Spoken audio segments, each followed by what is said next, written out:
Tag TV US Canada brings you news and views from White House and State Department. Subscribe Tag TV YouTube channel and press the notification button. So I'm sorry we are very late, you guys. I'm sorry to keep you waiting. I was working with the president on something and he wanted me to hand this out to you all, and I have it here, so I want to read it to the American public directly from the president. It has been suggested that we should rename as many as 10 of our legendary military bases, such as Fort Bragg in North Carolina, Fort Hood in Texas, Fort Benning in Georgia, and the list goes on.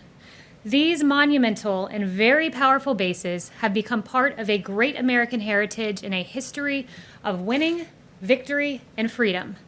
The United States of America trained and deployed our heroes here and won 2 world wars. Therefore, my administration will not even consider the renaming of these magnificent and fabled military installations. Our history as the greatest nation in the world will not be tampered with. Respect our military. So that was directly from the president. We spent some time working on that, and I wanted to deliver that to you.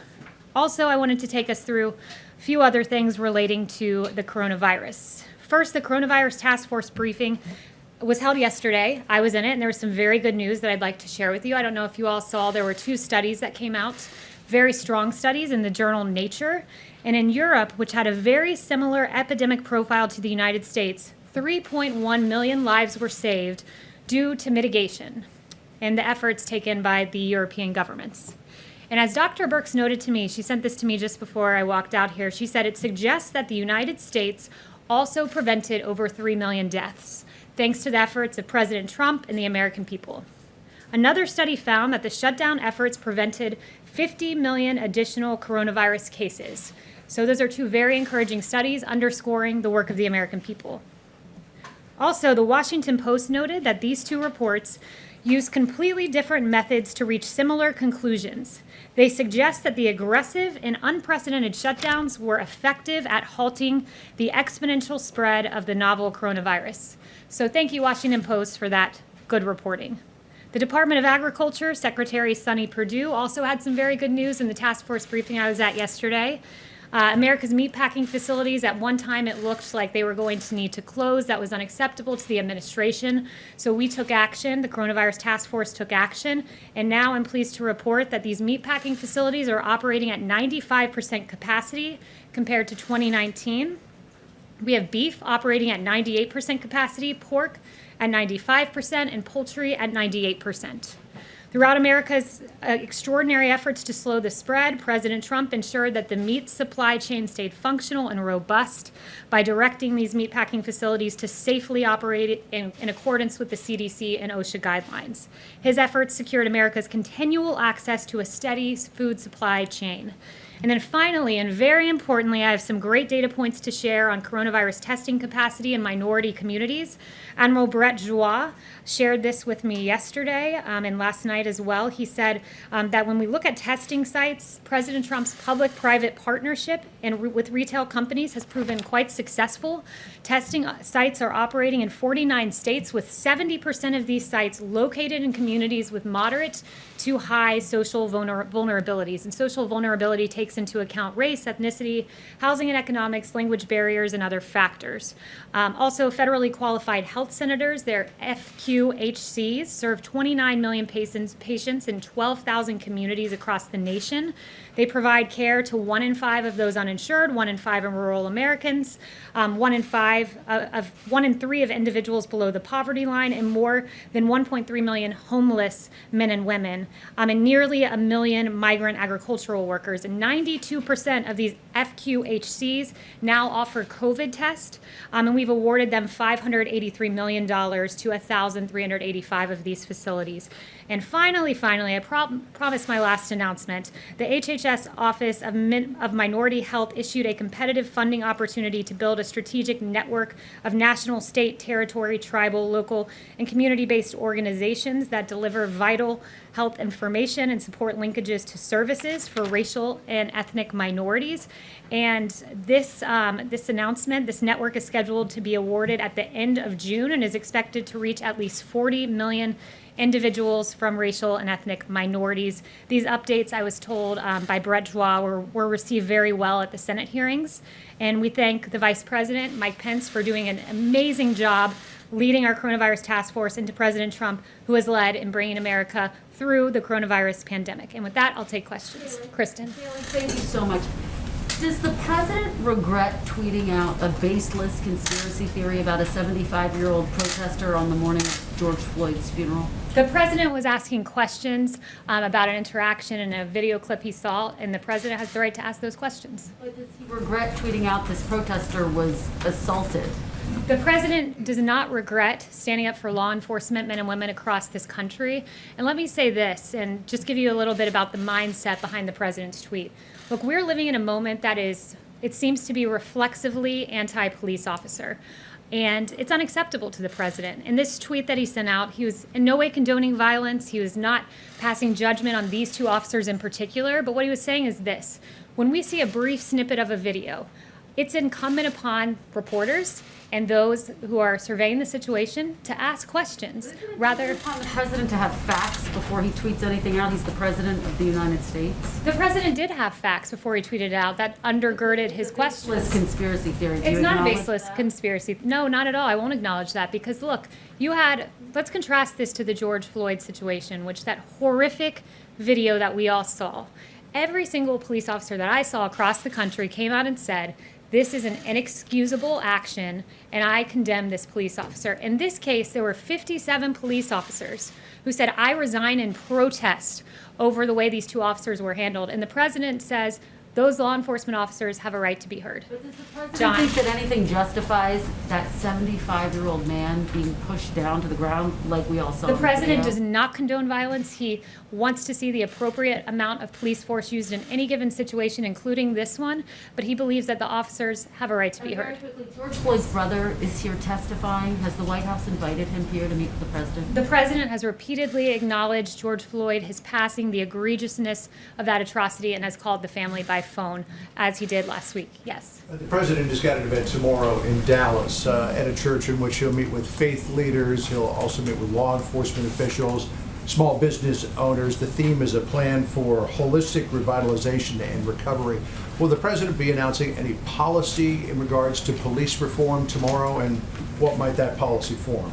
Yeah, so that's a very important question. And as it stands currently, the president has spent the last 10 days quietly and diligently working on proposals to address the issues that the protesters have raised across the country, legitimate issues.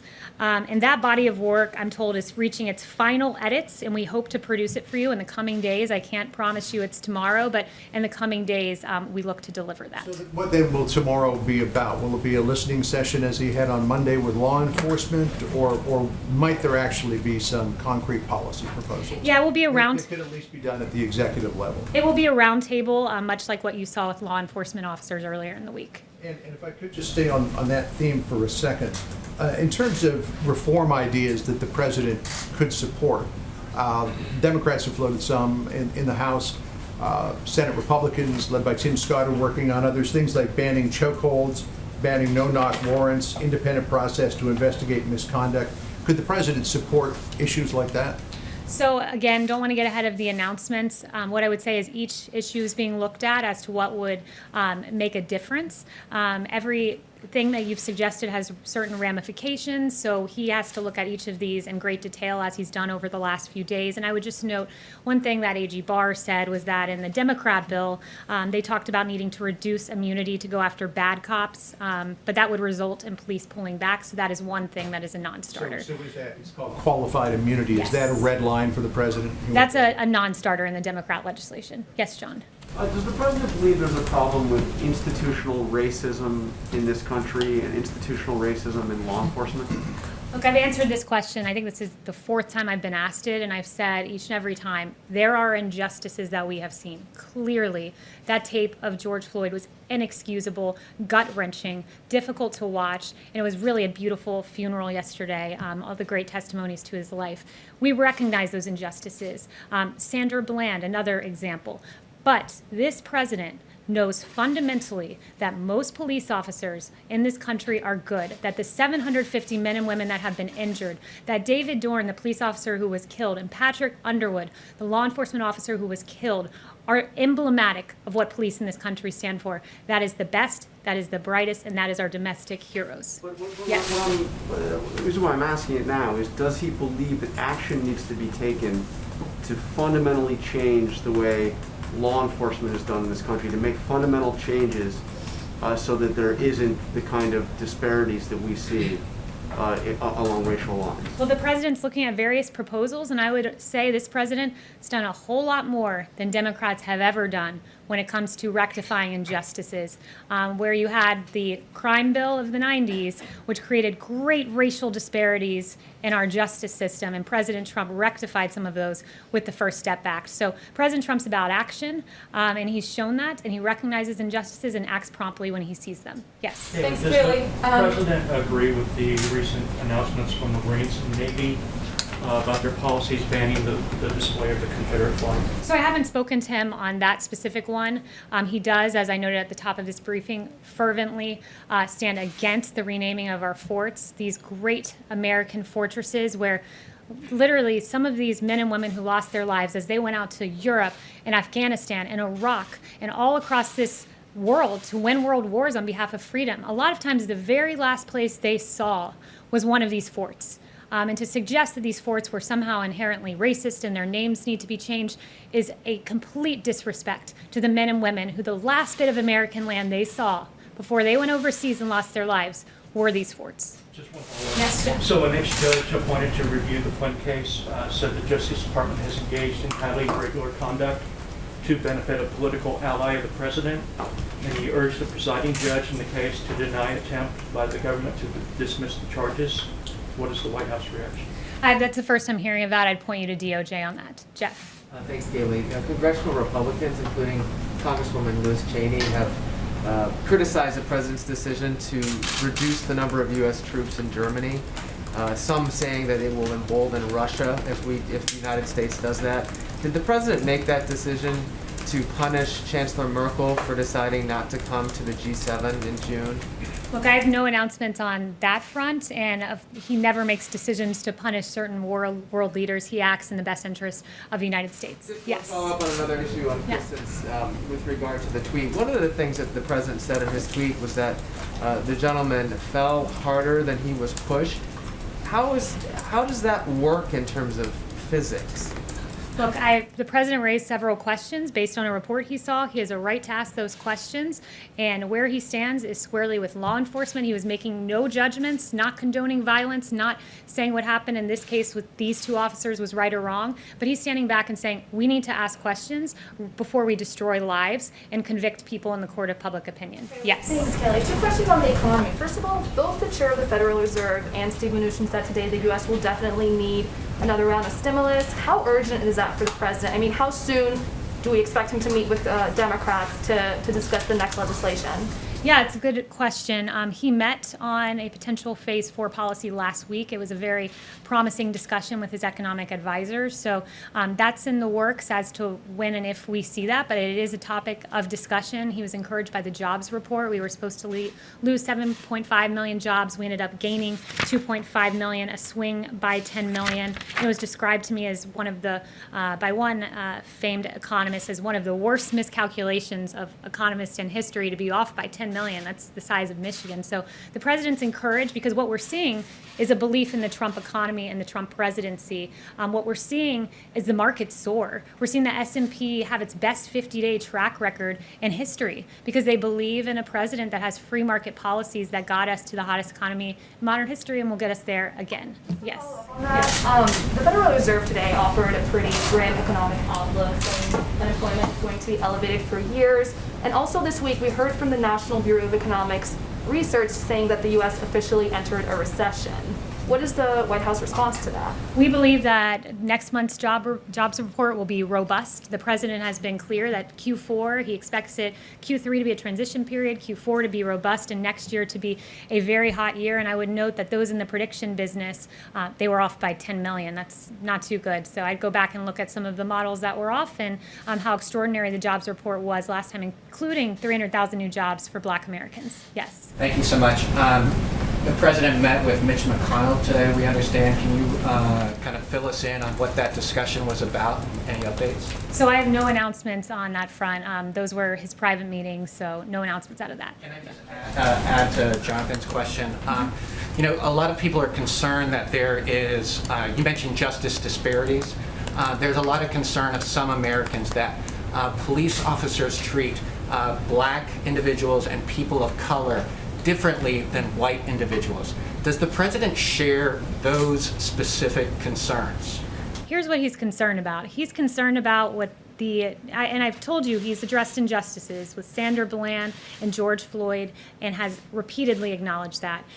But here is, in addition to that, his concern, put very well by New York's Police Benevolent Association President Mike O'Meara. Our legislators are failing us. Our press is vilifying us. He's saying us as police officers, stop treating us like animals and thugs. We've been vilified, and it's disgusting. When you have a sitting congressman, Ilhan Omar, calling cops cancer, what do you think that leads to?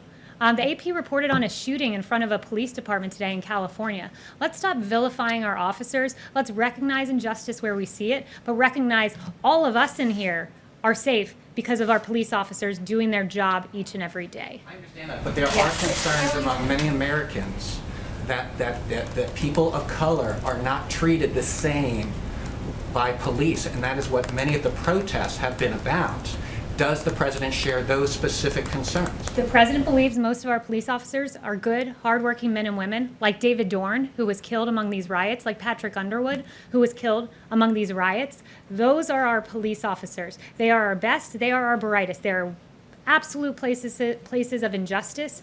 We're addressing those. We're looking at legislative proposals and EOs, and what ultimately is determined, we'll see in the coming days as to what will work as a policy prescription. But stop vilifying our officers, because they deserve better than that. They're out there. They're working hard. 750 injured just in the last week and a half, and we need to recognize that. Yes. Back on the Buffalo protester, is the president disappointed that more Republicans have not lined up to support the questions he asked, to use your characterization of it, which many people also characterize it as a conspiracy theory? And secondly, has the president reached out either to the injured gentleman or to the police officers involved?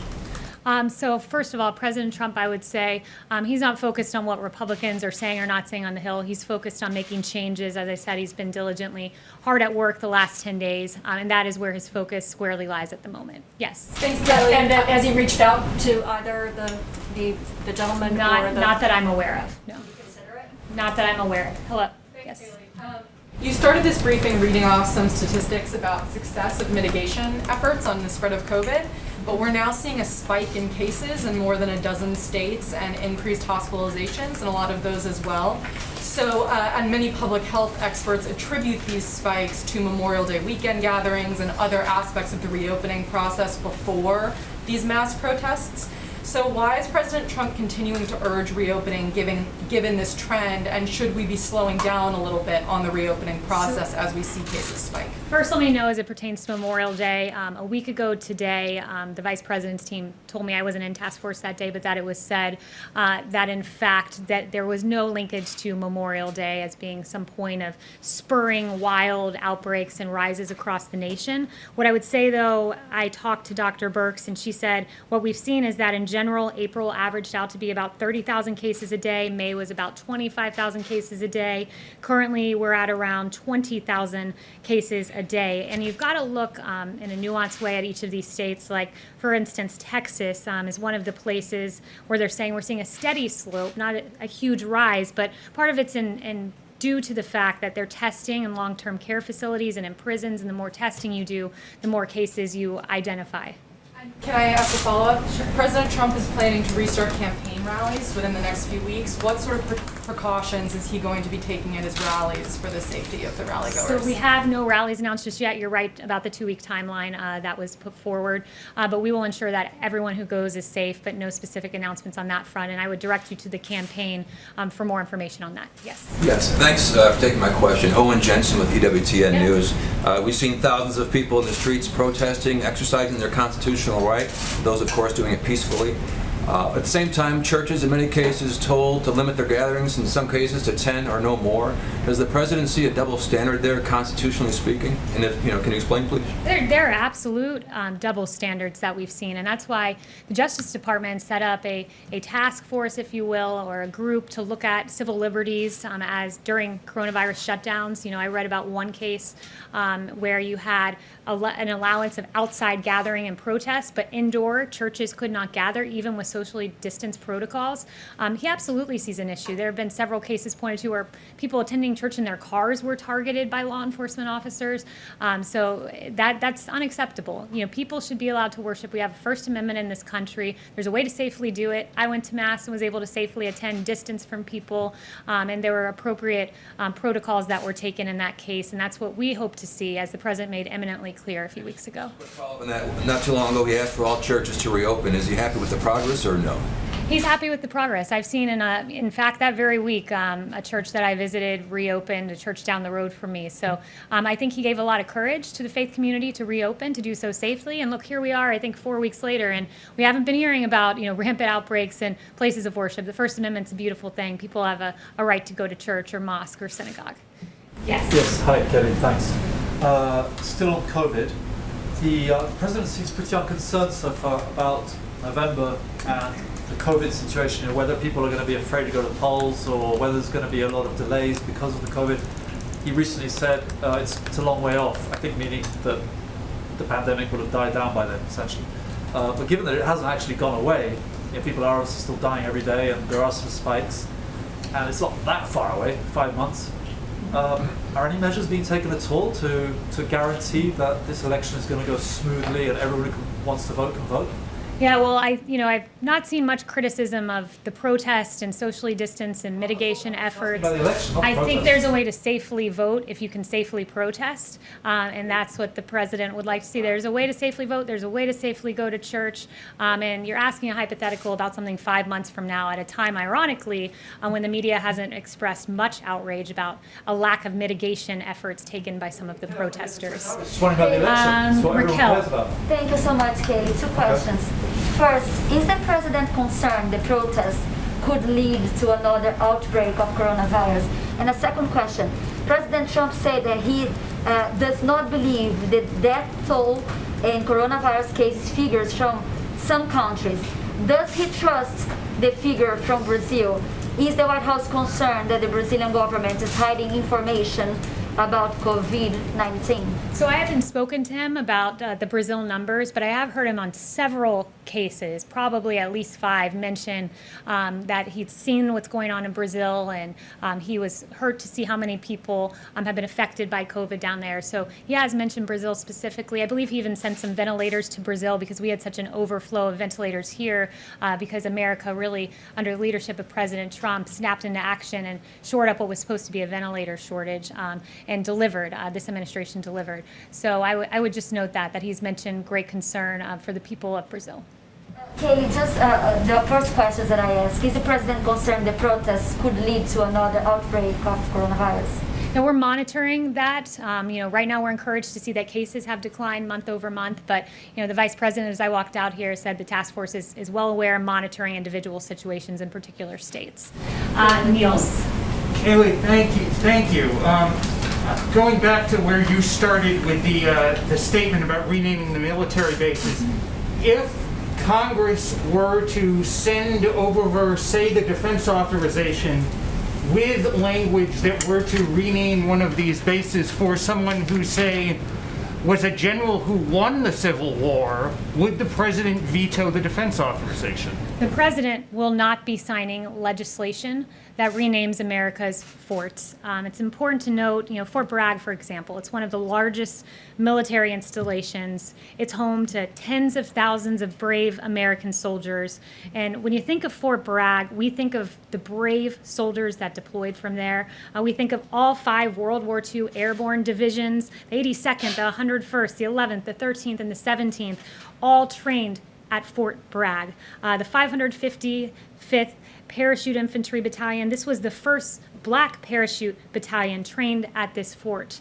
We must recognize the sacrifices made by these men and women, some of whom saw Fort Bragg for the last time before they went overseas. We've got to think of the Fort Bragg soldiers that have led humanitarian operations like in Hurricane Katrina and the earthquake in Haiti.